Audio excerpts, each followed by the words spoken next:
ஓம் நம சிவாய போற்றிவோம். ஓம் சிவாய நமக.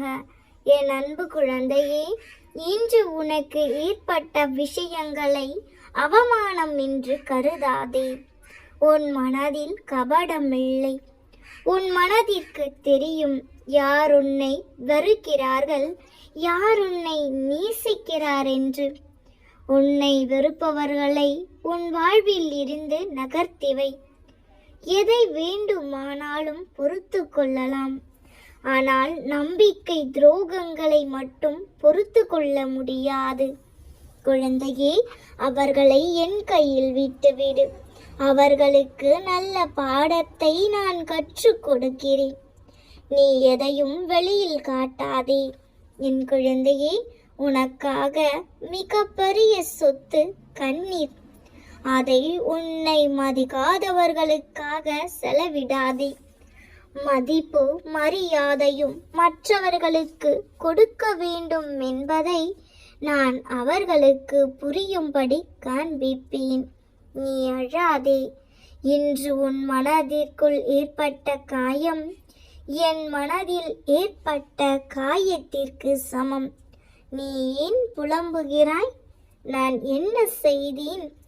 ஏன் என் வாழ்வில் மட்டும் இவ்வளவு வலி? எல்லோரும் ஏன் வந்து என்னை காயப்படுத்துகிறார்கள்?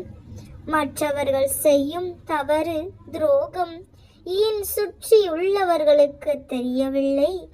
ஏன் என்னை குற்றவாளியாக பார்க்கிறார்கள்? அவர்களின் கண்ணுக்கு தெரியவில்லையா எது உண்மை எது பொய் என்று அப்பா என புலம்புகிறாயா? ஆனால் அவர்களுக்கோ அவர்கள் அனுபவித்துதான் புரிந்து கொள்ள வேண்டும் என்பது அவர்களின் விதி. குழந்தையே, அதை நினைத்து நீ கவலைப்படாதே. உன் வாழ்க்கை நீ வாழ்வதற்காகவே. உன்னை வெறுப்பவர்களுக்காக யோசி, உதவி செய். உன்னை வெறுப்பவர்கள் கஷ்டத்தை நினைத்து வருந்து அவர்களுக்காக பிரார்த்தனை செய். ஆனால் உன் வாழ்க்கை என்னும் மூச்சு உனக்காக சுவாசி. அதில் நீ மட்டுமே உயிர் வாழ முடியும். அந்த மூச்சுக்கு சொந்தக்காரியாக இருக்கும் நீ மட்டும்தான் சுவாசிக்க முடியும். நான் சொல்வதை உன்னால் புரிந்து கொள்ள முடிகிறதா? என் பிள்ளையே, நீ அதனால்தான் உன்னை ஒரு வடிவமாக கொண்டு வருவதற்கு செதுக்குகிறேன். உனக்கு துணையாக நான் இருப்பேன். உன்னை வெறுப்பவர்கள் உன்னை எத்தனை வழிகளில் வசைபாடினாலும் கண்டனம் செய்தாலும் நீ எதிர்த்து கசப்பாகவோ மனம் புண்படும்படியாகவோ பேசாமல் பொறுமையுடன் அமைதியாயிரு. உன் மனதை ரணப்படுத்திய பல தோல்விகளும் சில அவமானங்களும் அதை நினைத்தால் இன்னும் கண்ணீர் வருகிறது. கவலைப்படாதே குழந்தையே. இப்பொழுது உன் வாழ்வில் பக்குவம் என்னும் நிலையை அடைந்து விட்டாய். உலகத்தில் சந்தோஷமும் நிம்மதியும் உன்னிடம்தான் உள்ளது. கண்மணியே, எதிர்வரும் சூழ்நிலையை நீ கையாளும் விதத்தில்தான் உன் நிம்மதி இருக்கிறது செல்லமே. எதிரே என்ன ஆயுதங்கள் வந்தால் உன் மன அமைதியை நான் பார்த்துக் கொள்கிறேன். அவர்களின் எதிர்மறை சொல்லோ செயலோ உன்னை எந்த வகையிலும் பாதிக்காது. ஏனென்றால் என் பிள்ளையாகிய நீ எந்த தீங்கும் யாருக்கும் செய்யவில்லை. அதனால் நீ எதற்காகவும் பயப்படவும் வேண்டாம். அதை தாண்டி உனக்கு ஏதேனும் தீங்கு வந்தால் அதை என் அப்பா பார்த்து கொள்வார் என்று நினைப்பதுதான் பக்குவத்தின் உயர்நிலை. செல்லமே, எனக்கான தேடல்கள் தேவைகள் அனைத்தும் என் அப்பாவிடம்தான் இருக்கிறது. அனைத்தையும் அவர் நிறைவேற்றி தருவார் என்ற நம்பிக்கை மற்றும் பக்தியின் உயர்நிலைதான் உன் வேண்டுதல்களை நிறைவேற்றும் ஆயுதம். ஆம் தங்கமே, என் மீதான நம்பிக்கை உனக்கு எந்த அளவு உறுதியாக இருக்கிறதோ அத்தனை விரைவில் உன் வேண்டுதல்கள் எல்லாம் நிறைவேறும். சிறிதளவு ஐயமும் இன்றி என் அப்பாவிடம் வேண்டுதல் வைத்து விட்டேன். நிச்சயம் அது நிறைவேறியே தீரும் என்று மகிழ்ச்சியாக இரு. உனது நேர்மையான எண்ணமும் நம்பிக்கையும் உன் வேண்டுதல் அனைத்தையும் பலிக்கச் செய்யும். எனவே இந்த நம்பிக்கையை மட்டும் விட்டு விடாதே. நல்லது தானாக நடக்கும். நான் இருக்கின்றேன். இப்பொழுது சில நாட்களாகவே 1000 கேள்விகளுடனே உலா வந்து கொண்டிருக்கிறாய். ஏன் இப்படி நடக்கின்றது? எதற்காக இத்தனை கஷ்டங்களும்? நான் ஏன் பிறந்தேன்? எதற்காக என்னை படைத்தீர்கள் என்று புலம்பிக் கொண்டே இருக்கிறாய். என் தங்கமே, உன் புலம்பல்கள் உனக்கான தீர்வாய் அமைந்துவிடும் என்று நினைக்கிறாயா? நீ மனம் உடைந்து இவ்வாறு புலம்பிக் கொண்டே இருந்தால் உன் பிரச்சனைகளும் மன உளைச்சலும் இன்னும் அதிகமாகத்தான் செய்யும். உன்னை சுற்றியுள்ள சூழல்கள் உனக்கு மன அழுத்தத்தை ஏற்படுத்தும். எனவே வீணாய் உன் நிம்மதியை தேவையில்லாததை யோசித்து தொலைத்தும் கொள்ளாதே. உனக்கு வர வேண்டிய நேரத்துக்கு எல்லாம் நல்லபடியாக வந்தடையும். நான் இருக்கிறேன். நான் பார்த்துக் கொள்கின்றேன். எல்லாவற்றிற்கும் நான் பொறுப்பு. உன் மன ஏக்கங்களை குறைத்துக்கொள். அது உன்னை வெறுமையாக்கிவிடும். நமக்கென்று நம் அப்பா தரும் எல்லாம் நல்லதற்கே என்று நம்பு. நல்ல விஷயங்களை சில நேரங்கள் கிடைக்க தாமதமாகலாம், ஆனால் தப்பாது. உனக்கு கண்டிப்பாக நல்லதே நடக்கும். என் கையில் இருந்து ஆசை பெற்று சந்தோஷமாக வாழ்வாய். வாழ்க்கையில் மழையடித்து கொண்டே இருக்கிறது.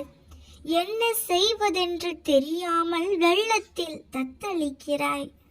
ஒதுங்க கூட இடைவெளி இல்லை என்று கண்ணீர் விடுகிறாய்.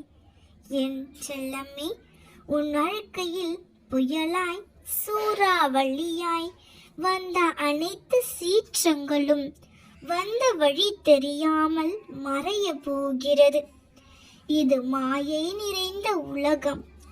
மாயை நிறைந்த உலகில் நேர்மறையாக வாழ்வதென்பது சவாலான செயல்தான். நேர்மறையில் வாழும் பொழுது எதிர்மறையின் தொந்தரவும் மாயை விதி என்ற ரூபத்தில் இருக்கத்தான் செய்யும். தங்கமே, உன்னை போன்ற நேர்மறையான ஆட்கள் முன்னே சென்றால் நிழல்களாய் எதிர்மறைகள் உன்னை பின்தொடரத்தான் செய்யும். செல்ல குழந்தையே, அதனால் கவலைகள் சோகங்கள் என்று உன் மன தைரியங்களை குப்பையாக்கி கொள்ளாதே. உன்னை பாதிக்கும் எந்த ஒரு நிகழ்வையும் தூக்கி எறிந்து செல். உன்னை தாழ்த்தி பேசி உன்னை பலவீனமாக்கும் எந்த உறவுகளையும் தூக்கி எறிந்து விட்டு வா. உன் மனதை ரணமாக்கிய நிகழ்வுகளை எல்லாம் மறந்து விடு செல்லமே.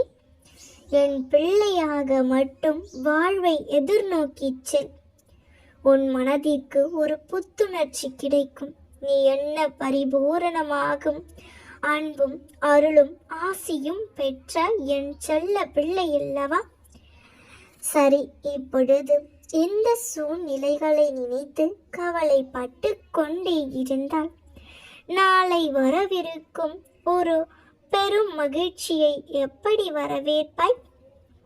ஆம் தங்கமே, நீ சந்தோஷப்படும் தருணம் இது. உன் வாழ்வில் உனக்கென்று ஒரு பெரும் மகிழ்ச்சி காத்திருக்கிறது. நீயே எதிர்பார்க்காத சந்தோஷ தருணங்கள் அது. அந்த மகிழ்ச்சியான நேரத்தை நீ சந்திக்கும் போது சந்தோஷத்தில் நீ பிரமித்து நிற்பாய்.